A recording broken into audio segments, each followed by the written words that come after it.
बच्चों देखो, ऊन से कह रहे हैं, ऊन से रगड़े जाने पर, ऊन से कोई पॉलीथीन का टुकड़ा, एक पॉलीथीन का टुकड़ा क्या कर दिया, रगड़ दिया, 3 गुणा 10 की पावर -7 कूलाम के ऋणावेश से आवेशित पाया गया। क्वेश्चन को समझिए, पढ़ना आ गया तो करना आ गया। कह रहे हैं एक ऊन का टुकड़ा है, क्या है एक, अब ये ऊन का टुकड़ा नहीं है लेकिन ऐसे मान लेते हैं हम, सपोज दैट, मान लो मेरे इस हाथ में ऊन का टुकड़ा है और इस हाथ में पॉलीथीन का, पॉलीथीन कहते हैं पिन्नी को, उस पिन्नी का क्या है, टुकड़ा है। अब इस ऊन के टुकड़े को पॉलीथीन के टुकड़े पे क्या करा गया है, रगड़ा गया है, रगड़ दिया। अब रगड़ने के बाद देखिए क्या कह रहे हैं, कह रहा है 3 गुणा 10 की पावर -7 कूलाम ऋणावेश से आवेशित पाया गया। कौन, पॉलीथीन का। कह रहे ऊन के रगड़े जाने पर कोई पॉलीथीन का टुकड़ा इतने से ऋणावेश से आवेशित पाया। समझ लेना, एक तरफ कौन है, मान लो ऊन, कौन है, और एक तरफ कौन है बच्चों, पॉलीथीन, कौन सी थीन, एक टुकड़ा ये है और एक टुकड़ा, इसको इस पर रगड़ा गया। जब इसे इस पर रगड़ा गया तो कह रहा है पॉलीथीन का टुकड़ा इतने से ऋणावेश से पाया गया, यानी किस पर ऋणावेश है, इस पर, 3 गुणा 10 की पावर -7 कूलाम, इसी पर ऋणावेश है। ऋणावेश का मतलब माइनस, इसका मतलब अगर इस पर माइनस है तो इसमें क्या हुआ, सीधी सी बात है, इसने इलेक्ट्रॉन इसे दिए तभी तो माइनस आया है, और इसने इलेक्ट्रॉन क्या करें, दिए, इसने लिए, तो जो देता है उस पर प्लस आता है और जो लेता है उस पर। बात समझ में आ गई। इसने कितने इलेक्ट्रॉन दिए, वो कितना आवेश आया इस पे, इतना, तो इसने इलेक्ट्रॉन दिए ही तो हैं, जितने इसने दिए होंगे उतने इसने, तो हमने मान लिया इसने कितने दिए, n, तो इसने n ही तो लिए होंगे, मैं जितने दूंगा उतने ही तो आप लोगे। बात समझ में आ रही है, तो मान लिया कितने दिए, n। आगे कह रहा है ऋणावेशित पाया गया, स्थानांतरित किस पदार्थ से किस पदार्थ में इलेक्ट्रॉनों की संख्या आकलित कीजिए। आप सब जानते हो स्थानांतरित किधर गए, गए किधर से, ऊन के टुकड़े से, किस पे गए, पॉलीथीन के टुकड़े पे। क्वेश्चन समझिए, एनसीईआरटी यही तो खिलाता है, एनसीईआरटी यही बहुत अच्छी बात है कि वो सारी चीजें क्लियर करना चाहता है। कह रहा है स्थानांतरित किस पदार्थ से किस पदार्थ पे, तो स्थानांतरित मतलब ट्रांसफर, ट्रांसफर हुए किस पदार्थ से, तो आप समझ गए किससे हुए, ऊन से हुए, किस पर, आंसर आ गया। एक बात, कितने हुए इलेक्ट्रॉन ये नहीं पता, यही तो पूछ रहा है, यानी कितने हुए हमने मान लिया n, तो n का मान पूछ रहा है। कह रहा है संख्या आकलित कीजिए, संख्या का मतलब मान लिया n इलेक्ट्रॉन, कितने, n इलेक्ट्रॉन, तो माना स्थानांतरित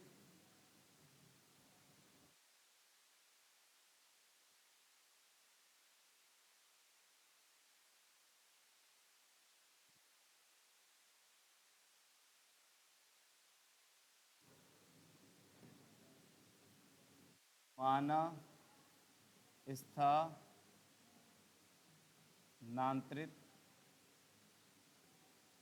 इलेक्ट्रॉन की संख्या, इलेक्ट्रॉन की क्या, कितनी मान ली बच्चों, और हमें क्यू पता था बच्चों कि ये क्यू तो है ट्रांसफर वाले, ये क्या है, क्यू दिया है, ये दिया है, क्या दिया है, क्यू बराबर 3 × 10⁻⁻7 कूलम, यही तो है। अब हम फॉर्मूला जानते हैं, क्या जानते हैं, क्यू बराबर एन, आपने पढ़ा था, परमाणुकता या क्वांटीकरणता, मिलिकन नामक वैज्ञानिक ने बताया था, उसका तीसरा चौथा पॉइंट ये था कि नहीं था। तो क्यू की वैल्यू लगा दो, कितनी है, 3 गुणा बराबर एन, ऐसे ही मान निकालना है, कोई निशान नहीं है तो मल्टीप्लाई का। बच्चा बच्चा बोलेगा कि ई की वैल्यू क्या होती है, बोलो, बच्चा बच्चा बोलेगा कि ई की वैल्यू 1.6 × 10⁻⁻, समझ में आ गया बच्चों। अब एन की वैल्यू निकालनी है तो गुणा वाला सामने वाले के, आप करोगे मैं कराऊं, मैं करा देता हूं। लो, जब भी कोई चीज घुमा के लगाते हैं, ये इंप्लाइज लगा देते हैं गुणा वाला सामने वाले के, तो एन बराबर 3 × 10⁻⁻ का अपॉन 1.6 गुणा 10 की पावर माइनस, पॉइंट रहेंगे क्या बढ़ाएंगे, सही है, ये माइनस की पावर ऊपर जाके, इसे काटो 16 से, 16 एकम, काटने का तरीका ये है, तो 2 से काट लो, इसे किससे काट लो, 2 अट्ठे, 2 से इसे काटो 15 बार, नहीं समझे। अब 8 से काटो, 8 एकम, कितना बचा, 7, 7 में 0 लग जाएगा, 8 8 64, कितना बचा बच्चों 6, जीरो लगाएंगे 8 सत्ते कितना बचा 4, 8 पंजे, नहीं आई बात समझ। और ये माइनस की पावर ऊपर जाके 10 की पावर -7 थी, ये माइनस की क्या हो जाएगी 1.875 इंटू 10 की पावर माइनस की प्लस की क्या है प्लस की 12 एन बार प्लस की पावर है, इसलिए पूरे पूरे बैठेंगे क्योंकि पॉइंट से ये जीरो लगाएंगे तो पॉइंट हट जाएगा कि नहीं हट जाएगा, सीधा सा है, हटाना है तो हटा दो। इतने इलेक्ट्रॉन क्या हो गए बच्चों ट्रांसफर हुए, किससे ऊन के टुकड़े से। अगले कह रहे हैं क्या ऊन से पॉलीथीन में संहति का स्थानांतरण भी होता है, बिल्कुल होता है, क्योंकि भैया पदार्थ में वजन होता है, पदार्थ में क्या होते हैं अणु, अणु में क्या होते हैं परमाणु, और परमाणु में क्या होते हैं इलेक्ट्रॉन प्रोटॉन। इसका मतलब इलेक्ट्रॉन में भी द्रव्यमान होता है, आपको पढ़ा है 9.1 इंटू 10 की पावर -31, पढ़ा है कि नहीं पढ़ा है, पढ़ा नहीं पढ़ा है, क्या पढ़ा है 9.1 इंटू 10 की पावर -31 kg पढ़ा है। तो इसका मतलब इलेक्ट्रॉन अगर इधर से इधर जा रहे हैं तो वजन का तो ट्रांसफर हो रहा है, यानी वजन तो बढ़ेगा, नहीं बढ़ेगा, लेकिन ना के बराबर नगण्य माना जाता है। क्या माना जाता है, अगर आपको वजन निकालना है वास्तव में तो आप जानते हो, मान लो वजन निकालना है आपको, कुल वजन ट्रांसफर वजन या कुल द्रव्यमान कौन सा वाला है ये स्थानांतरित, यानी उस पर कितना वजन बढ़ेगा पॉलीथीन के टुकड़े पे वो निकालना है। तो कुल द्रव्यमान कौन सा वाला स्थानांतरित द्रव्यमान। फार्मूला होता है बच्चों, एक इलेक्ट्रॉन का द्रव्यमान हम जानते हैं कितना होता है 9.1 गुणा 10 की पावर माइनस, यही तो होता है एक का है ना, और दो का क्या होता है 2 से गुणा 3 होता, तो कितने ट्रांसफर हुए हैं,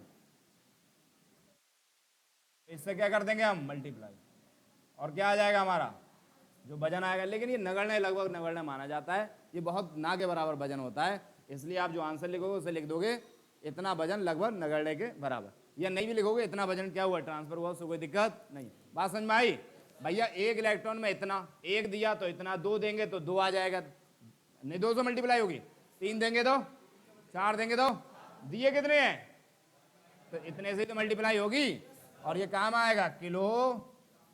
बात समझ में आई नहीं आई, आ गया समझ में, किसी को नोट डाउन करना है, करना है।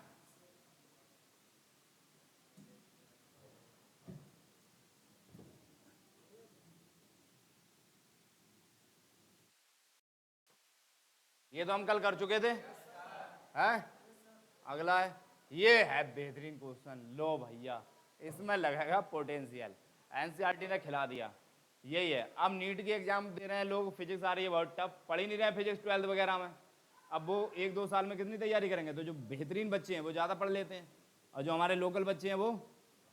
अब ये क्वेश्चन देखना क्या टेम्परेचर है, कह रहे नीचे चित्र में किसी एक समान स्थिर विद्युत क्षेत्र में 3 आवेशित कणों के पथचिन्ह, पथचिन्ह जानते हो रास्ता, उनका रास्ता दिखाया गया, देखो रास्ता दिखाया है, एक ये है, एक ये है और एक ये, 3 कड़ा है, तीनों जा रहे हैं।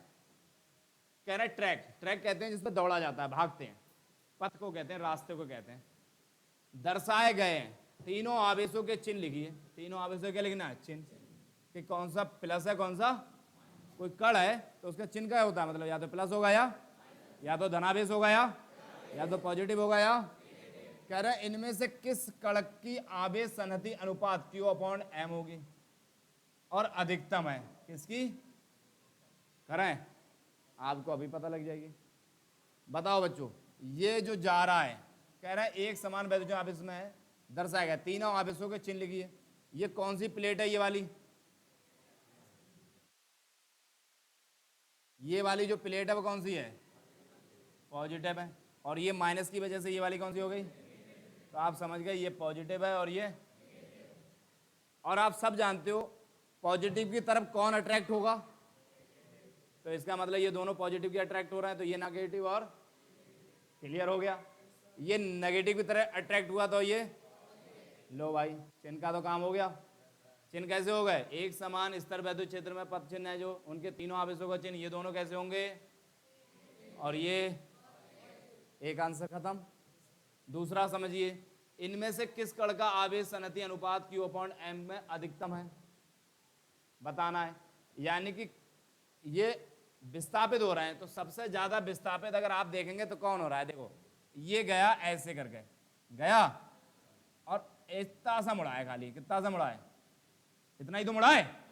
ऐसे ये गया, ये भी इतना ही मुड़ा लगभग लगभग, ये गया, ये थोड़ा ज्यादा मुड़ा हुआ दिख रहा है, दिख रहा है? देखो यहाँ का एंगल लगभग लगभग बराबर है, और यहाँ का एंगल, कौन सा एंगल ज्यादा लग रहा है? ऊपर वाला है नीचे वाला? इसका मतलब जो विस्थापित हो रहा है सबसे ज्यादा अपने मार्ग से विचलित हो रहा है, वो कौन हो रहा है? यानी कि सारा काम किस पे करना है? वो साफ साफ कह रहे हैं इनमें से किस कण का आवेश सन्निधि अनुपात, यानी कि ये वाले पे काम करना है हमें, तीसरे पे, इन दोनों पे काम नहीं करना है। अब आ जाइए आगे, इसने एक लाइन दी है, कह रहा है एक्स अक्ष और वाई अक्ष में विस्थापित होता है ये, यानी कि एक्स अक्ष में तो जा ही रहा है और साथ साथ वाई अक्ष में भी जा रहा है। बात समझ में आ रही है? कैसे जा रहा है? देखो ये सीधी सीधी लाइन जो जा रही है वो एक्स अक्ष में जा रही है, नहीं जा रही है, और साथ साथ जाने के बाद ये देखो थोड़ी ऊपर उठ गई। अगर यहां से इस लाइन को ऐसे खींच दें तो ये एक्स अक्ष हो गई, और ये वाली कैसी हो गई? तो ये एक्स अक्ष के साथ साथ देखो ऊपर भी उठा, और जब उठा ऊपर उठा तो कौन सी अक्ष हो गई? यानी एक्स अक्ष के साथ साथ क्या में जा रहा है? वाई अक्ष में जा रहा है, नहीं जा रहा है? तो एक बात तो पता लगी कि एक्स अक्ष के साथ साथ किस में जा रहा है, लेकिन ऊपर वालों पर काम नहीं करना है, नीचे वाले पर काम करना है। तो जरा ध्यान देंगे, यहाँ तक देखो तो लगभग लगभग समांतर है, यहाँ तक तो समांतर है ही। तो यहाँ पर जो जा रहा है वो एक्स अक्ष के अकॉर्डिंग जा रहा है, एक्स डायरेक्शन में जा रहा है, किस में जा रहा है? ओनली एक्स डायरेक्शन है। और क्या जा रहा है इधर साइड, वाई डायरेक्शन में भी जा रहा है। तो इसके दो तरीके से काम करेंगे हम, नहीं करेंगे? एक फार्मूला पढ़ा है आपने, अगर ये एक्स अक्ष में जा रहा है, ये एक्स अक्ष की डायरेक्शन में काम कर रहा है यहाँ तक, इसके साथ हम काम करेंगे वाई अक्ष में, यानी वाई डायरेक्शन में। एक्स अक्ष में हमने एक फार्मूला पढ़ा था, रेखीय गति का द्वितीय समीकरण, पढ़ा था नहीं पढ़ा था? पढ़ा है। लीनियर इक्वेशन सेकंड नहीं पढ़ा था? एस बराबर U T plus half A T square, पढ़ा था? रेखीय गति का कौन सा समीकरण है ये? द्वितीय, सेकंड वाला। अब एस की जगह कौन से अक्ष में जा रहा है ये? एक्स अक्ष में, तो एक्स आ जाएगा। इसमें दो घटक काम कर रहे हैं, मान लो एक जो है एक्स अक्ष की दिशा में कर रहा है वो यू एक्स है, और वाई अक्ष की दिशा में नीचे आ रहा है ना, ऊपर तो नहीं जा रहा, तो वाई अक्ष की दिशा में क्या मान लेंगे? U y. क्या मान लेंगे? तो यहाँ पर यू एक्स और बी एक्स यानी कि प्रारंभिक वेग, इसे कहते हैं इनिशियल वेलोसिटी, और इसे कहते हैं फाइनल वेलोसिटी। यानी कि इनिशियल वेलोसिटी और फाइनल वेलोसिटी बदली नहीं रही, बिल्कुल एक समान चाल से चल रहा है। यहाँ तक चल रहा है कि नहीं चल रहा है? अगर एक समान चाल से चल रहा है तो उसमें ना तो अंतिम वेग और प्रारंभिक वेग आपस में क्या होगा? बराबर होगा। तो इसके बराबर हम मान ले रहे हैं, कितना मान लिया? बी। कितना मान लिया? तो यहाँ पर हम लगा देंगे यू एक्स टी ऐसे ही प्लस हाफ, ए की जगह लगा देंगे ए एक्स। क्यों लगा रहे हैं? ये एक्स अक्ष की दिशा में घटक है, यानी कंपोनेंट किसमें है? इसे बोलते हैं त्वरण, एक्सेलरेशन, इसे बोलते हैं वेलोसिटी, वेग। और कौन सी दिशा में? एक्स अक्ष की दिशा में। और तो एक्स अक्ष की दिशा में यू एक्स बराबर हमने मान लिया कितना? बी। टी ऐसे की, टी समय में देख रहे हैं किसमें? एक्स ऐसे की प्लस 1/2। अगर आपने वाकई में 11th या 9th या 10th में पढ़ाई की है तो मैं मानूंगा कोई बच्चा ये बता दे कि यहाँ पर वेग यहाँ से यहाँ तक क्या है? एक समान है, तो यहाँ तक यू एक्स या बी एक्स अंतिम वेग और प्रारंभिक क्या होगा? बी होगा, क्योंकि वेग बदल ही नहीं रहा है। तो बताओ यहाँ पर, यहाँ इसे देख के बताओ ए एक्स कितना होगा? हाँ, गुड जॉब। अगर वेग बदलता तभी त्वरण उत्पन्न होता है, जब वेग बदला ही नहीं तो वेग क्या, त्वरण क्या होगा? जीरो। क्या होगा? जीरो। बहुत बढ़िया, टी। तो ये पूरा जीरो हो जाएगा। क्या बचा? B T. एक्स अक्ष की दिशा में इतना आया, कितना आया? इसका मतलब है टी समय में इतनी दूरी तय करी है। अरे भाई टी समय एक्स दूरी तय कर रहा है, एक्स बराबर क्या है? B t. तो कुल मिला के बी टी दूरी तय करी नहीं करी? अब बाई डायरेक्शन में आ जाओ, कहाँ में आ जाओ? चलो लगाते हैं फार्मूला भाई, लगेगा एस बराबर यू टी, यू टी की जगह क्या आएगा? U y plus t half a y t square. नहीं आएगा? कोई दिक्कत? एस की जगह कौन आ जाएगा? बाई। अरे बाई डायरेक्शन में बाई नहीं आएगा। अब यू वाई, कौन सा बाई? You Y. देखो भैया यहाँ पर अगर यहाँ की बात करें तो यू वाई तो यहाँ जीरो होगा। क्यों होगा? क्योंकि नीचे जा ही नहीं रहा है, तो सीधे जा रहा है एक्स अक्ष की दिशा में। तो यू वाई क्या हो गया? जीरो इंटू टी बहुत बेहतरीन क्वेश्चन है, देख लो आप, लेवल समझ सकते हो, कोई दिक्कत नहीं है। अब ए बाई चाहिए मेरे को, क्या चाहिए? ए बाई को मैं ऐसे रहने दूं और टी को ऐसे रहने दूं, तो ये आ जाएगा बाई बराबर क्या आएगा? Half A by. और अब हम सब जानते हैं बच्चों एफ बराबर क्या होता है? एम ए, क्योंकि कण गति कर रहा है, बल लग रहा है बराबर एम ए, त्वरित हो रहा है। तो अगर यहाँ से और एक और जानते हैं हम, एफ बराबर आपने पढ़ा है क्यू ई, पढ़ा है कि नहीं पढ़ा है बताओ? नहीं पढ़ा है? कहाँ से पढ़ा है आपने? वैद्युत क्षेत्र की तीव्रता पढ़ी थी, ई बराबर एफ अपॉन क्यू, या क्यू नॉट लगा दो, आड़ी तिरछी गुणा करो, 1 की एफ से होगी तो एफ ई क्यू। आ गया कि नहीं आ गया? ये एफ इसके बराबर, ये एफ, तो ये आपस में क्या हो जाएंगे? अरे यार यही एफ इसके बराबर, यही एफ, तो समीकरण 1 और 2 अगर चाहो तो नॉर्मल में डाल लो समीकरण 1 और समीकरण 1 बाद 2 से क्या हो जाएगा? एम ए बराबर क्यू हो जाएगा कि नहीं? यहाँ से मेरे को ए चाहिए, तो गुणा में सामने वाले के, इस त्वरण को हम ए मान लेते हैं, ए त्वरण उत्पन्न हो गया, ए बाई की जगह क्या लिख देते हैं हम? ए लिख सकते हैं, 1/2 ऐसे लिख देना है। हमने मान लिया जो त्वरण है वो कितना उत्पन्न हो गया? ए हो गया, ए बाई की डायरेक्शन में। अब यहाँ पर 1/2 ऐसे की, ए की वैल्यू मैंने निकाल ली, कितनी आई? क्यू ई अपॉन, और ये टी स्क्वायर ऐसे बाई ऐसे की, समझेंगे थोड़ा सा। टी समय तो कांस्टेंट होता है, ई वैद्युत क्षेत्र, एक समान वैद्युत क्षेत्र, देखो बदल नहीं रहा है, तो ये भी कांस्टेंट हो गया। 1/2 भी क्या हो गया? तो आपने सुना है कि जब समानुपाती का निशान हटाते हैं, डायरेक्ट प्रोपोर्शनल टू हटाते हैं, तो एक बराबर आता था, इक्वल आता था, और एक कांस्टेंट आता था। उल्टा कर रहे हैं, बराबर और कांस्टेंट हटाएंगे तो क्या आएगा? समानुपाती का साइन आएगा कि नहीं आएगा? यानी ये और ये सारा मैटर हटा दें, क्या आ जाएगा? Q upon M. आ रहा है कि नहीं आ रहा है? और यही हमें क्या करना था? Q upon m, direct proportional है। अगर द्रव्यमान कण का कम है तो वो ज्यादा विस्थापित होगा बाई एक्स की डायरेक्शन में, और अगर वो ज्यादा आवेशित है तो ज्यादा, यानी ऊपर वाले के क्या होता है? डायरेक्ट प्रोपोर्शनल टू होता है, इसके लिए इनवर्स प्रोपोर्शनल टू। अगर ये बढ़ेगा तो ये, और अगर ये घटेगा तो ये, यानी इसका कम होना चाहिए और इसका क्या होना चाहिए? ज्यादा। तो इसके अनुपात पर डिपेंड कर रहा है कि नहीं कर रहा है? कोई दिक्कत है? बेस्ट ऑफ लक बच्चों, करने की कोशिश।